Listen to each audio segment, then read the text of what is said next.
السلام علیکم ورحمۃ اللہ وبرکاتہ۔ بہت سارے لوگ یہ شکایت کرتے ہیں کہ استنجا کرنے کے بعد ان کے پیشاب کے قطرات باہر آ جاتے ہیں۔ ایسی صورت میں کیسے پاکی حاصل کی جائے؟ یا وضو کرنے کے بعد کبھی قطرہ باہر آ جاتا ہے تو اس وقت میں وضو کو دہرانا چاہیے یا نہیں؟ یا پھر کسی کو ایسی بیماری ہے کہ اس کو قطرات آتے ہی رہتے ہیں تو اس کو کیسے نماز پڑھنا چاہیے، کیسے وضو کرنا چاہیے؟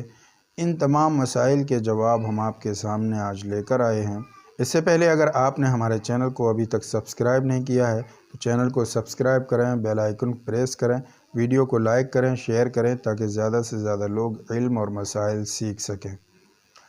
سب سے پہلی چیز یہ سمجھ لیجئے کہ استنجا کرنے کے بعد قطرات کیوں آتے ہیں؟ تو لکھا جاتا ہے کہ قطرات اس لیے آتے ہیں کہ انسان بیٹھ کر پیشاب کرتا ہے، تو جب وہ بیٹھتا ہے تو جو نسیں ہوتی ہیں پیشاب کی جن سے پیشاب آتا ہے وہ دب جاتی ہیں، اور دبنے میں ان میں کچھ قطرات باقی رہ جاتے ہیں۔ پھر جب وہ کھڑا ہوتا ہے، چلتا ہے، تو وہ نسیں کھلتی ہیں اور وہ قطرات باہر نکل آتے ہیں۔ یہ ایک میڈیکل سائنس کے طور پر بات ہے، لیکن شرعی بھی اس کی حیثیت ہے، کیونکہ فقہاء نے، علماء نے کتابوں میں لکھا ہے کہ جب استنجا کرو تو استنجا کرنے کے بعد استبرا کرو۔ استبرا کہتے ہیں بہت اچھی طریقے سے پاکی حاصل کرنا۔ تو اچھے طریقے سے استبرا کرو۔ کیسے کرو؟ کھانس کر یا پہلو بدل کر یا کھڑے ہو کر یا لیٹ کر یا چل کر، ان تمام چیزوں سے اچھی طریقے سے استبرا حاصل کرو، یعنی تمام قطرات کو نکال کر اور پاکی حاصل کرو۔ تو معلوم ہوا کہ قطرات رہ جاتے ہیں، اسی وجہ سے استبرا کرنے کا حکم دیا گیا۔ اب بات آتی ہے کہ ان قطرات سے بچا کیسے جائے۔ آج کے وقت میں اس مسئلے کو ہم دو طریقے سے حل کر سکتے ہیں کہ پیشاب کے قطروں سے کیسے بچا جائے۔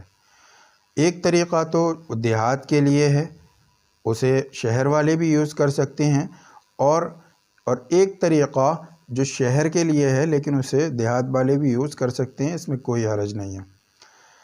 دیہات کے لیے آسانی کیا ہے؟ وہ یہ ہے کہ مٹی کے ڈیلوں سے استنجا کریں۔ پہلے مٹی کے ڈیلوں سے استنجا کریں، کیونکہ مٹی کے اندر یہ خاصیت ہوتی ہے کہ وہ پانی کو اپنے اندر جذب کرتی ہے، تو جب اس سے استنجا کیا جائے گا تو وہ پیشاب کے قطروں کو اپنے اندر جذب کرے گی، اندر نسوں سے کھینچ کر۔ دوسرا طریقہ کہ ہم ٹیشو پیپر کا استعمال کریں، یعنی استنجا کر کے ٹیشو پیپر کا استعمال کریں، اچھی طریقے سے استبرا کریں، پاکی حاصل کریں۔ اور ٹیشو پیپر کی بھی یہی خاصیت ہوتی ہے کہ وہ پانی کو اپنے اندر جذب کرتا ہے۔ تو اس طریقے سے ہم پیشاب کے قطرات سے بچ سکتے ہیں۔ لیکن پھر بھی اگر کسی کو قطرات آتے ہیں، یاد رکھیے یہ ایک دو قطرے آ جانا یہ کوئی بیماری نہیں ہوتی، بلکہ یہ عام طور پر آ جاتے ہیں۔ تو کسی کو قطرات آتے ہیں لیکن کوئی مسلسل ایک بیماری نہیں ہے، تو اگر اس کو وضو کے بعد قطرہ آ جاتا ہے تو دوبارہ اسے وضو کرنا پڑے گا پاکی حاصل کر کر۔ لیکن تیسرا مسئلہ آتا ہے کہ وہ لوگ جن کو مسلسل یہ قطرات آتے رہتے ہیں اور انہیں اتنا وقت بھی نہیں ملتا کہ وہ پاکی حاصل کر کر اور نماز پڑھ سکیں، تو ان کے لیے کیا حکم ہے؟ وہ نماز کیسے پڑھیں گے؟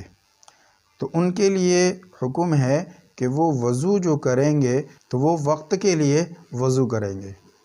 مثلا اگر ظہر کی نماز پڑھنے جا رہے ہیں، ظہر کا وقت ہوا تو ظہر کے لیے وضو کیا، اب ظہر سے عصر تک اس کا وضو رہے گا جب تک کہ کوئی دوسری چیز ناقص وضو میں سے اس کو پیش نہ آ گئی ہو۔ مثلا بڑا استنجا لگایا یا پھر اس کے کہیں خون نکل کر بہہ گیا، اس طریقے سے، یا پھر سو گیا، اونگ آ گئی، تو اس وجہ سے اگر اس کا وضو ٹوٹ گیا ہے تو اس کو پھر دوبارہ وضو کرنا پڑے گا۔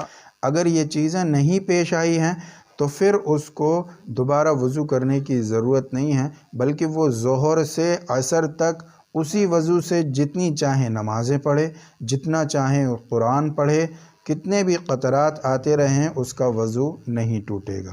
یہی مسئلہ ان لوگوں کے لیے ہے جن کی جیسے کہ نکسیر بہہ گئی اور اس کا خون رک ہی نہیں رہا، یا کوئی زخم ہوا جس کا خون رک نہیں رہا، اب وہ نماز کیسے پڑھے گا؟ یا پھر ری خارج کی اس کو بیماری ہے کہ ری خارج بار بار ہوتی ہے، تو اس کے لیے بھی یہی مسئلہ ہے کہ وہ وقت کے لیے وضو کرے گا۔ اب ظہر سے عصر تک کا ایک وضو، اب عصر کا وقت جب شروع ہوا تو اب اس وضو سے چاہے وہ وضو باقی ہو عصر کی نماز نہیں پڑھ سکتا، بلکہ عصر کے لیے دوسرا وضو کرنا پڑے گا۔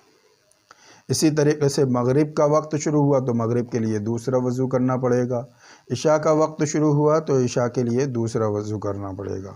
تو اس طریقے سے وہ نمازیں پڑھے گا، لیکن نماز چھوڑنا کسی بھی صورت میں جائز نہیں ہے، اور نہ ہی اللہ کے یہاں اس کا کوئی بہانہ چل سکتا کہ یا اللہ میں مجبور تھا، کیونکہ ہر چیز کا حکم اللہ تبارک و تعالی نے فرما دیا کہ اگر کھڑے ہو کر نہیں پڑھ سکتے بیٹھ کر پڑھو، بیٹھ کر نہیں پڑھ سکتے لیٹ کر پڑھو، لیٹ کر ہاتھ پیر نہیں ہلا سکتے آنکھوں کے اشارے سے پڑھو، لیکن نماز معاف نہیں ہے۔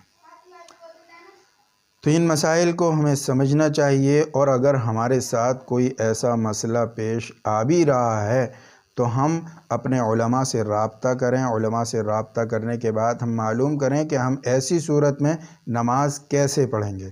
دوسری چیز، اس میں ایک چیز بہت زیادہ ہوتی ہے کہ اس میں انسان شک بہت کرنے لگتا ہے، اس کو ہوتا نہیں ہے لیکن وہ شک کرتا ہے، اور اس شک کے دائرے پر وہ بار بار وضو کرتا ہے، بار بار وضو کرتا ہے۔ وضو کرنے بیٹھا تو اسے ایسا لگے گا جیسے ری خارج ہو گئی، پھر دوبارہ وضو کرنا شروع کرے گا، پھر جیسے ایسے لگے گا ری خارج ہو گئی۔ تو یہ اگر شک ہے تو یاد رکھیے یہ شیطانی وساوس ہیں، اس کو بالکل چھوڑ دینا چاہیے، اور اس کو اپنے ذہن سے اپنے دل سے بالکل نکال دینا چاہیے۔ اللہ پر توکل رکھتے ہوئے، اللہ پر بھروسہ رکھتے ہوئے اللہ کے لیے نماز پڑھنا چاہیے، وضو کر کر اپنی نمازوں کو ضائع نہیں کرنا چاہیے۔ یہ شک جو ہے یہ بہت بری بیماری ہے، جسے ڈپریشن بھی کہتے ہیں، یہ بہت بری بیماری ہے، اس سے اللہ ہم سب کی حفاظت فرمائے۔